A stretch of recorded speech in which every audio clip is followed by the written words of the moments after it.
Welcome in, everyone. Today we are stepping into one of the most harrowing but also undeniably astonishing stories of human resilience in modern history. Yeah, it really is. It's a story that forces us to look at the absolute darkest capabilities of a state apparatus. Right. But at the same time, it shows the completely unbreakable nature of a mother's love. Exactly. And I want to acknowledge right up front, if you are listening to this and you are completely new to Latin American history, we are going to build the context from the ground up so you won't feel lost at any point. We'll take it step by step. Is anchored by a really powerful piece of media we've been reviewing. It's a video transcript produced by the Ayeneh Foundation. Right, the Ayeneh Foundation. Yeah. And they created this video with a very specific, vital mission in mind. What was that mission exactly? Well, it is fundamentally an educational endeavor. They recognize that history, especially history involving profound trauma and state violence, it has a tendency to be smoothed over. Or just completely forgotten. Exactly, forgotten as decades pass. So their goal is to preserve the memory of those who stood up against this overwhelming darkness. To make sure people actually know about history. Right. They put this historical record together so that future generations, which means us and you listening to this right now, can look at these events, understand the actual mechanics of authoritarianism, and learn from the people who fought back. It's an active tool against forgetting. Yes. So what we are going to do today is trace that harrowing timeline. We are looking at a nation's sudden descent into a brutal dictatorship and then the rise of a grassroots resistance. But the people leading this pushback, they weren't who you might expect. No, they weren't guerrilla fighters hiding in the mountains. Right. They weren't seasoned politicians with huge international backing. They were grandmothers. Just ordinary women. Women armed with literally nothing but white cloth tied around their heads and an absolutely unyielding demand for the truth. It's incredible. Yeah. But, to really comprehend the magnitude of what these women accomplished, you have to understand the environment. The before and the after. Exactly. You have to grasp the atmosphere that necessitated this resistance. We are talking about Argentina in the 1970s. So I want you to imagine Buenos Aires in the early 70s. You have this incredibly vibrant, bustling metropolis. The streets are just alive. The cafes are spilling over with intellectual debate. Literature, art. Yeah, and the rhythm of the tango is essentially the heartbeat of the city. It echoes through the nights. It's a place completely defined by its culture and its vibrant political discourse. It sounds beautiful, Yeah. but the contrast is what makes the historical record so deeply jarring. Right. That vibrancy was abruptly cut short, swallowed by a chilling silence. In 1976, that's when a military junta overthrew the government. And the newly installed generals, they came into power broadcasting very specific justifications to the public, didn't they? They did. They promised to return to, quote, security. And they explicitly promised the fall of leftism. And, looking at the historical timeline impartially here, just examining the stated goals of the regime, they framed their intervention as a necessary medicine. A medicine to cure a chaotic society. Exactly. But the reality of that security was the immediate imposition of a threatening, suffocating shadow over the entire country. The music, the debate, the vibrant life of the streets, it was swallowed whole. The military apparatus didn't just take control of the government buildings.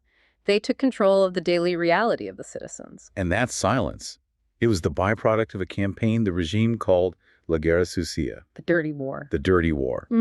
And the scale of the tragedy that unfolded over the next several years, it's almost incomprehensible from a modern standpoint. It really is. The state apparatus orchestrated the kidnapping, torture, and vanishing of nearly 30,000 people. 30,000 human beings. Yes.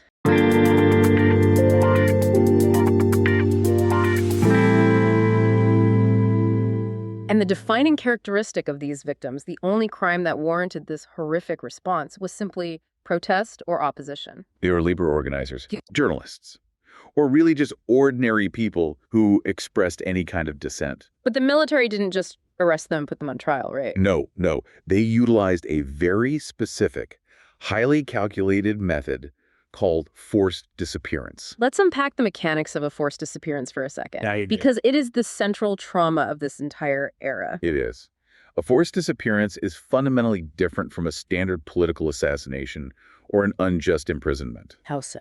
Well, it is a state-sponsored crime designed specifically to leave zero evidence.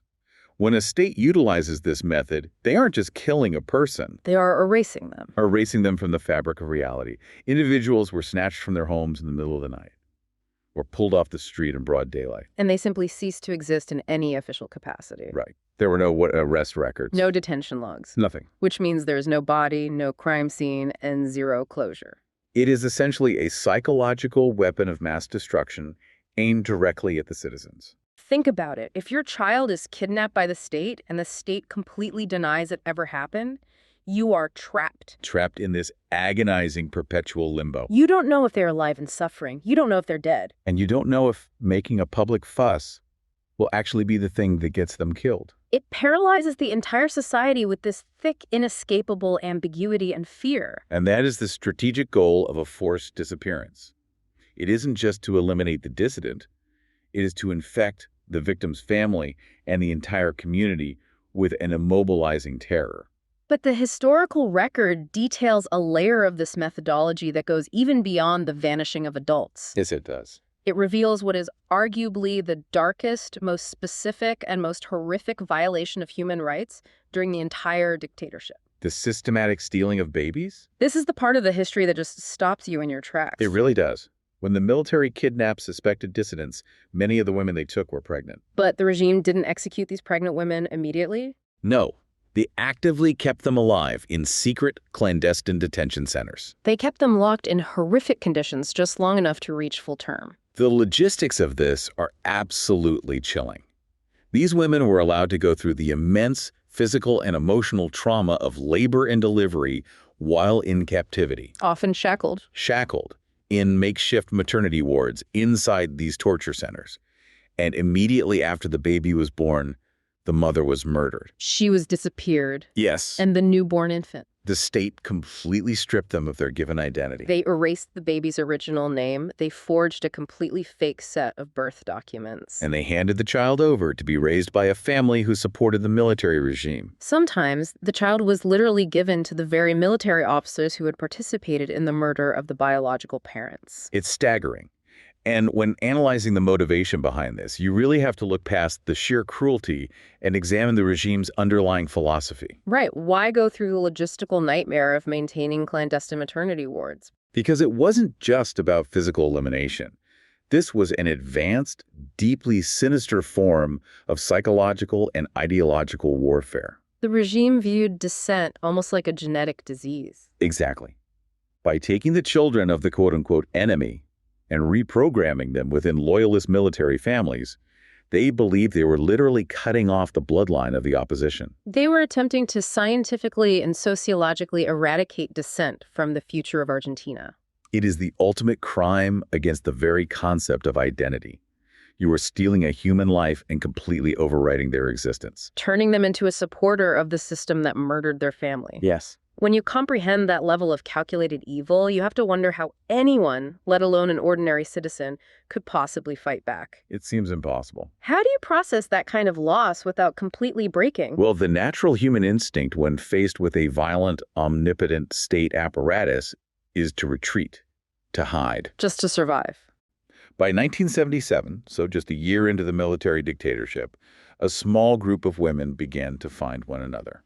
And these weren't political strategists. No. These were mostly grandmothers, women whose pregnant daughters or daughters-in-law had been swallowed by the system. They started realizing they weren't alone in their specific horrifying grief. And out of this shared nightmare, they formed what became known as the Abuelas de Plaza de Mayo, the grandmothers of the Plaza de Mayo. And what makes their mobilization so extraordinary is the complete lack of traditional resources at their disposal. They didn't have an official organization. No big money, no government support. And obviously, they were actively being hunted by the government they were trying to petition. The only tool they really had was a clandestine network of direct communication. A whisper network. Exactly. Mothers and grandmothers passing stories, passing names, and fragmented pieces of information to one another, secretly spreading the truth of what was happening across the country. They relied entirely on the tactics of peaceful, visible defiance, and they created a ritual that would become historic. They decided to march. But not a chaotic, loud protest. They began meeting every single Thursday at exactly 3:00 p.m. at the Plaza de Mayo. Which is the main square in Buenos Aires. It's situated directly in front of the Casa Rosada, the presidential palace. The symbolism of that location is profound. They placed themselves quite literally at the doorstep of the power structure that was actively destroying their families. And their method of protest was uniquely disarming. They marched in complete silence, They would walk slowly in a circle around the central pyramid in the plaza. holding up photographs of their missing children and the grandchildren they had never even met. There is a specific quote from the text that perfectly encapsulates their mission. They stated clearly, "We are not seeking justice, we are seeking our children and the truth." Let's talk about that distinction for a moment, between justice and truth. It is a masterclass in civil resistance. In the context of a brutal military dictatorship, the word justice is very easily spun by the state. Right, they can spin it as a call for political revenge or armed rebellion. Exactly. By explicitly taking justice off the table and focusing entirely on truth and our children, they completely dismantled the military's standard justifications for using violent force against protesters. They anchored their presence in an unassailable universal human right. The primal right of a grandmother to simply know what happened to her grandchild. To make themselves visible, to recognize each other in these terrifying crowds, they needed a symbol. And they didn't have uniform budgets. So they turned to the most domestic, accessible item possible. A white headscarf. Yes. And the origins of that headscarf are deeply rooted in their cause. Early accounts suggest that the original scarves were actually fashioned from the cloth diapers of their missing grandchildren. Regardless of the exact material, that simple piece of white fabric underwent a profound transformation. It ceased to be a piece of domestic cloth. Right. It became a potent, globally recognized symbol of innocence, peace, and unyielding collective memory. But standing in a plaza with a white headscarf under a military dictatorship is not some poetic, safe endeavor. Not at all. The state recognized the immense visual and moral threat these women posed. The cost of this resistance was incredibly high. These grandmothers faced constant, lethal danger. Police officers would threaten them, they'd use attack dogs. They were humiliated in the streets, they were routinely arrested and detained. And the regime didn't stop at just intimidation. They applied their ultimate weapon. Azucena Villaflor. Yes, Azucena was one of the original founders and a key organizer of the movement. The military recognized her influence. So in December of 1977, she was kidnapped. She was taken to a clandestine torture center, murdered, and became one of the disappeared herself, which is the moment where any rational person would say, okay, we have to stop. Right. They just murdered our founder. If we go back to the plaza next Thursday, we are going to die. The fear should have shattered the movement entirely. Yet, they returned to the plaza the very next week. The psychological fortitude required for that is just staggering. There is an insight from the source text that explains this resilience perfectly. Why didn't they stop? Because, quote, they no longer belonged to the disappeared. They belonged to the truth. When your identity shifts like that, the basic mechanics of fear break down. They had accepted that their own lives were secondary. They were basically walking ghosts. But the truth of what the state did to their bloodlines was eternal. They viewed themselves as the living instruments of that truth. But sheer willpower and visible protest, while morally powerful, presented a massive practical problem. A deeply bureaucratic hurdle. Right. As the years ticked by and the regime's grip began to loosen slightly, the question became, how do you actually physically locate a stolen child when the government controls every single piece of paper? The military had burned the original records. They had forged birth certificates, stamped by official state doctors. Placing these children into entirely new families? You can't just cross-reference a filing cabinet when the entire paper trail is a fabricated lie. The traditional avenues of investigation were totally useless. And this is where the story takes a massive, unexpected leap into a totally different arena. The intersection of activism and science. Exactly. These grandmothers, women who were not scientists, not doctors, not academics, they realized that if the state could forge the paper, they needed to find something the state could not forge. They needed biology. They initiated a total paradigm shift in the search for truth. In the 1980s and 90s, these women began actively seeking out geneticists. They started asking the scientific community a question that hadn't really been posed before. Can you prove a relationship between a grandmother and a grandchild if the parents are missing and presumed dead? Think about the audacity of that. You have women in white headscarves knocking on the doors of advanced genetics laboratories, demanding that science invent a way to bypass the state's lies. And their relentless lobbying actually pushed the scientific community to innovate. The collaboration between the grandmothers and geneticists directly resulted in the creation of the National DNA Bank in Argentina, The very first of its kind in the world. designed specifically to identify stolen children and victims of state terror. They basically forced a new application of genetic science into existence. And the results of that scientific leap are undeniable. Over the decades, utilizing this DNA bank, over 130 children who grew up as adults believing a fabricated reality have been positively identified and reconnected with their biological families. Over 130 human beings, pulled right out of the void of the state's lies. And you really have to consider how this scientific backing made their movement completely bulletproof against state denial. Before the DNA bank, the military and their loyalists could just hide behind the wall of state denial. They could look at a grieving grandmother, dismiss her as hysterical or crazy, and wave a forged birth certificate in the air as their proof. But DNA is entirely immune to state propaganda. Precisely.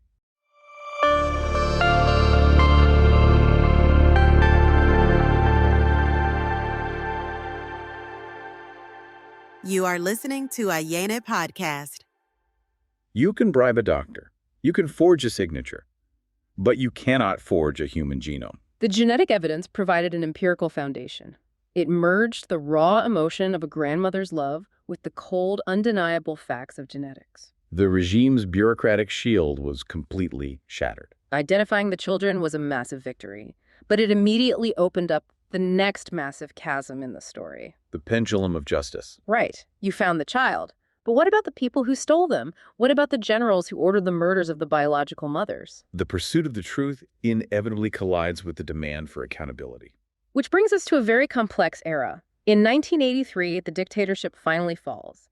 Argentina transitions back to a democratic government, electing President Raúl Alfonsín. And in those early days, there was a huge surge of hope across the country. Because the new democratic president actually took unprecedented action. He did. Alfonsín ordered the prosecution of the top military commanders. They brought generals like Jorge Rafael Videla, the architect of the dictatorship, and Emilio Massera to court for crimes against humanity. For the first time, ordinary citizens were watching the untouchable dictators sit in a courtroom. People started wondering, is justice actually possible? But the realities of a fragile, newly formed democracy are rarely that clean. No, they aren't. The military generals had stepped down from absolute political rule, but the military apparatus itself, the soldiers, the weapons, the institutional power, was still entirely intact. So as the trials progressed and lower-ranking officers began facing subpoenas, the military establishment pushed back violently. They launched uprisings. They explicitly threatened a new coup if the prosecutions didn't stop. They essentially held a gun to the head of the new democracy. And the democracy, terrified of returning to the dark days of 1976, made a devastating compromise. Let's talk about the concept of state-mandated amnesia here. Because these laws were essentially the architectural blueprints for forcing a country to forget. They absolutely were. The due obedience law codified the defense that anyone below the absolute highest ranks of command was merely following orders. So they couldn't be held legally responsible for torture or murder? Exactly. And the full stop law placed a hard, immediate deadline on the initiation of any new prosecutions. Together, these laws threw a blanket of total immunity over the vast majority of the perpetrators. Meaning the torturers, the kidnappers, and the doctors, who literally handed the stolen babies over to military families, walked completely free. They went back to their lives, they shopped at the same grocery stores and walked the same streets as the families they had decimated. The government was officially declaring that the missing babies and the murdered mothers were just statistics. Treating them as statistics rather than human beings. Forcing the public to just swallow the injustice in the name of moving on. It's the ultimate betrayal. The state demands that the victims forget their own history to maintain the comfort of the oppressors. But the grandmothers, who had already decided they belonged to the truth, refused to accept this legislated amnesia. The laws passed, the killers walked free, but the women kept marching. Every Thursday. Through the late 80s, through the 90s, they maintained their silent vigil in the plaza. Their stubborn presence ensured that the wound never comfortably closed for the state. And their persistence really paid off when the political winds finally shifted. Right.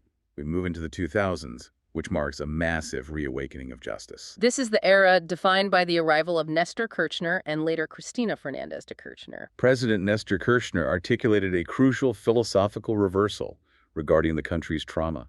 I love this declaration he made in 2003. He stated, "We pursue justice not as the past, but as a necessary future." It's brilliant, because the entire premise of the amnesty laws was that digging up the past would destroy the country's future stability. He flipped that argument entirely. He posited that a society cannot actually build a stable, functioning future if its foundation is resting on buried atrocities. The truth is a prerequisite for a healthy society.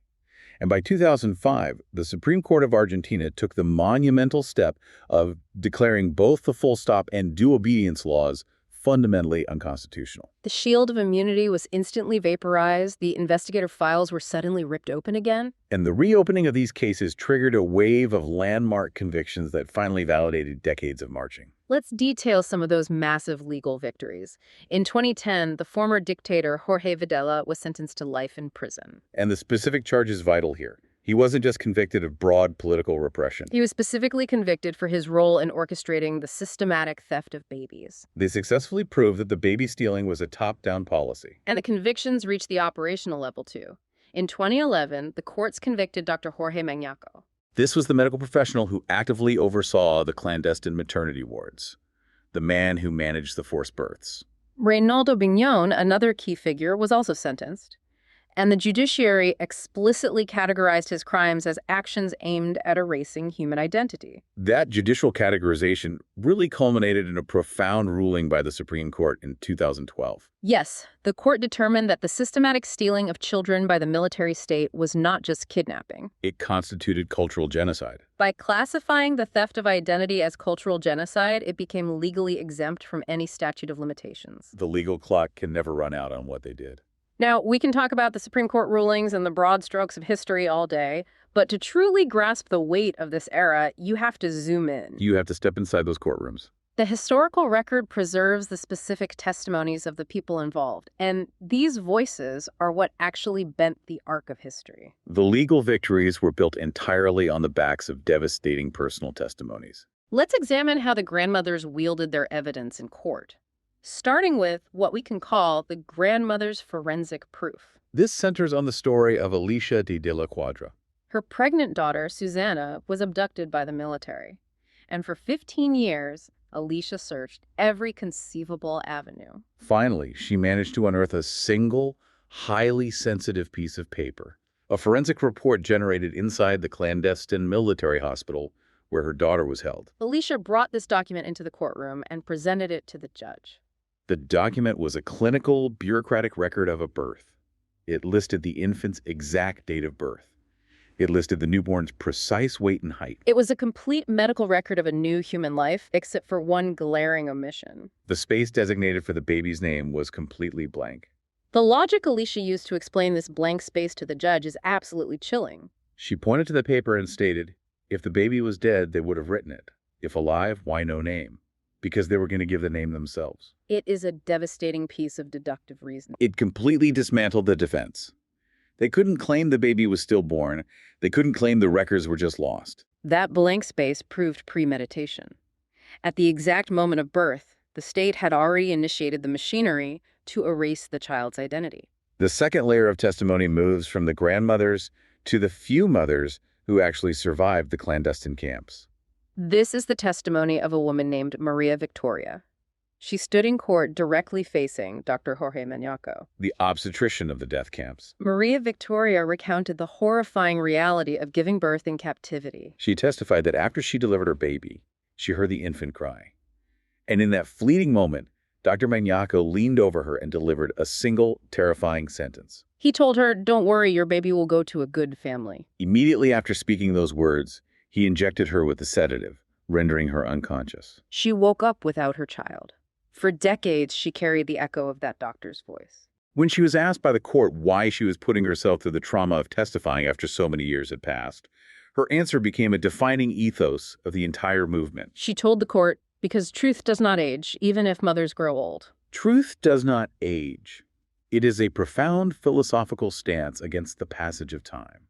The authoritarian regime banked on the assumption that time would erode the resistance. They assumed the mothers would just age, succumb to exhaustion, and eventually fade into history. But Maria Victoria articulated that the factual reality of what the state did is eternally present. The crime doesn't diminish just because the calendar turns. And the final perspective we have to explore is perhaps the most surreal and complex of all. The voices of the stolen children themselves.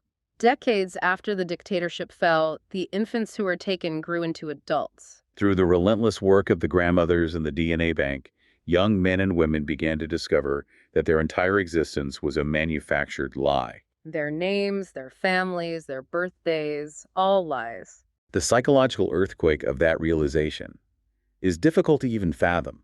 The historical record highlights the testimony of a young man named Santiago. For the first 25 years of his life, he believed his name was Javier. He believed the people who raised him were his biological parents, completely unaware of the blood on their hands. And then the genetic cross-referencing revealed the truth. Santiago found himself standing in a courtroom, testifying against the very people who had raised him. The people who were complicit in the murder of his actual parents. He delivered a shattering piece of testimony. He told the court, "I have two births, one silent in the military hospital and one in the genetics lab."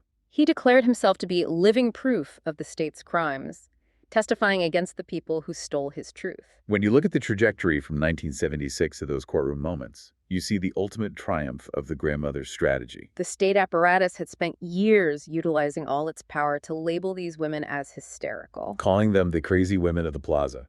Yet it was their meticulous, stubborn pursuit of empirical truth and scientific innovation that ultimately provided the living proof needed to dismantle the perpetrator's immunity. They became the unshakable official witnesses of history. It is a profound story of transformation. A group of grieving women who had everything taken from them managed to outlast a military dictatorship, force a leap in genetic science, and rewrite the legal framework of a nation. As we look at the legacy of the grandmothers of the Plaza de Mayo, the sheer scale of their achievement is almost difficult to fully process. Their legacy is a testament to the monumental power of nonviolent, persistent presence. They never picked up a weapon. With just a peaceful weekly presence, they bent the arc of history toward accountability. And that impact reverberates far beyond the borders of Argentina today. The history of the Dirty War and the resistance of the abuelas is now part of the official curriculum in Argentine schools. Their iconic white headscarves are preserved and displayed in human rights museums across the globe. They have been officially recognized and awarded by the United Nations for their unprecedented pioneering work in the identification of disappeared children. More broadly, they provided a viable blueprint for civil resistance against state violence. They demonstrated that ordinary citizens can effectively combat state-mandated amnesia. Their methodology has inspired similar grassroots movements worldwide, like the Mothers of Independence Square in Turkey. And various groups fighting for accountability for disappeared families in Chile and beyond.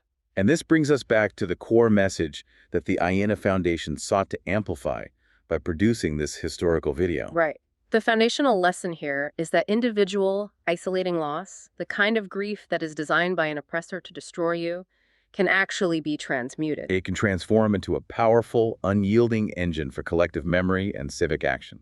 It's easy to feel like you, as an individual, lack the power or the resources to demand the truth. But the text offers a powerful reminder. It says, if you don't just watch, if you stand, your glory becomes immortal in the void. It is a sober recognition that justice is frequently delayed and often incomplete. Many of the architects of the Dirty War died of old age before they could be brought to trial. But whatever fragments of justice and truth we do achieve are forged entirely by those who stubbornly refuse to let the powerful bury the past. Just remember the grandmothers. They started their fight against a heavily armed, murderous military regime with nothing but paralyzing grief and a piece of white cloth. To leave you with a final thought to mull over today, we have spent the last hour examining how an entire state apparatus tried to legally mandate the forgetting of history. And how a group of ordinary citizens used science and stubborn presence to ensure it was remembered. It makes you wonder, in our own time of immense information overload, deep fakes, and shifting narratives, what essential truths are currently at risk of being quietly disappeared by those in power? And who among us is standing in the closet right now, holding the evidence, waiting for society to finally look?